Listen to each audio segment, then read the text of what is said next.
যে 7টি অভ্যাস আপনাকে স্মার্ট করবে। নাম্বার 1, অতিরিক্ত কথা বলা কমিয়ে দিন। যতটুকু প্রয়োজন কথা ঠিক ততটুকু বলার অভ্যাস করুন। নাম্বার 2, যারা শব্দ করে খাবার খান তাদেরকেও পছন্দ করেন না, তাই খাবার খান নিঃশব্দে আস্তে আস্তে।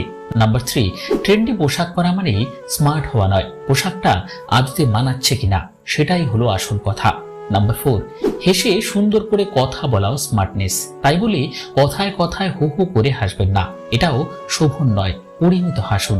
নাম্বার 5, যে কোনো পরিবেশে মানিয়ে চলাটাই স্মার্টনেস।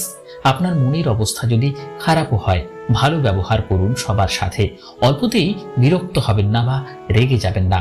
নাম্বার 6, সব জায়গাতেই কিছু ন্যূনতম সৌজন্যতা মেনে চলুন, যেমন জোরে জোরে কথা বলবেন না, ধূপধাপ পা না ফেলে হেঁটে নিঃশব্দে হাঁটার চেষ্টা করুন।